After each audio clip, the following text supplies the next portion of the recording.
হাতে 15 মিনিট সময় থাকলে অবশ্যই অনায়াসে এই টিফিনটা বানিয়ে খেতে পারো।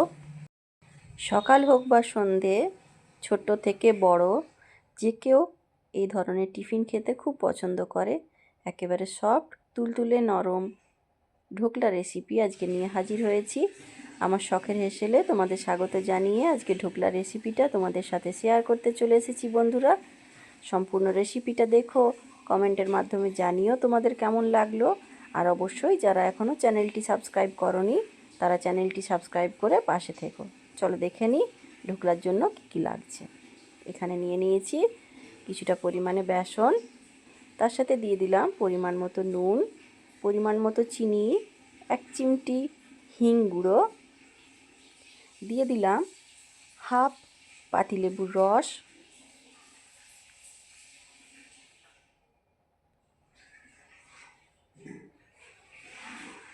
তার সাথে অ্যাড করে দেব গরম করে রাখা তেল, কিছুটা জল দিয়ে এটাকে বেশ ভালোভাবে একটা ব্যাটার তৈরি করেছি। দেখো ব্যাটারটা কতটা থিক হবে।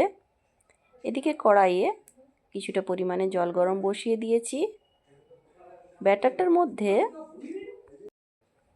কিছুটা পরিমাণে ইনো অ্যাড করে এটাকে বেশ ভালোভাবে মিশিয়ে নেব।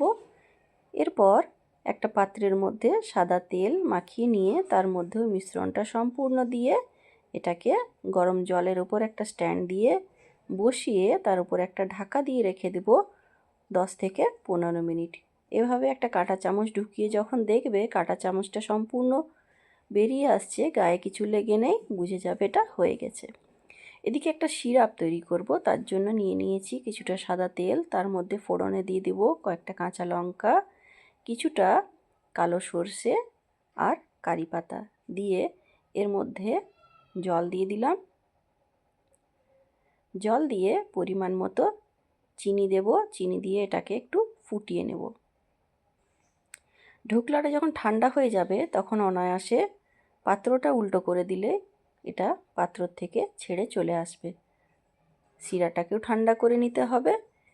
এটাকে এবারে প্লেটের মধ্যে দিয়ে এর মধ্যে সিরাপ দিয়ে এটাকে ছোট ছোট পিসে তোমরা যেরকমভাবে কাটিং করতে চাও করতে পারো। ছোট ছোট আকারে কেটে নেবে, কেটে নিয়ে উপর থেকে গার্নিশিং করব। দেখো কি সুন্দর সফট হয়েছে জিনিসটা, এত সুন্দরভাবে কাটা যায়। খুব সুন্দর একটা সফট, বাচ্চা থেকে বয়স্ক সবার খাবার উপযুক্ত একটা খাদ্য। তোমরা অবশ্যই বানিয়ে দেখো। আমি এভাবে চৌকো চৌকো কেটেছিলাম, তোমাদের যেমন খুশি ডিজাইন করে কেটে নিও। এটা কেটে নেওয়ার পর আরও যদি পরিমাণ বাড়াতে চাও সিরাপ নিতে পারো।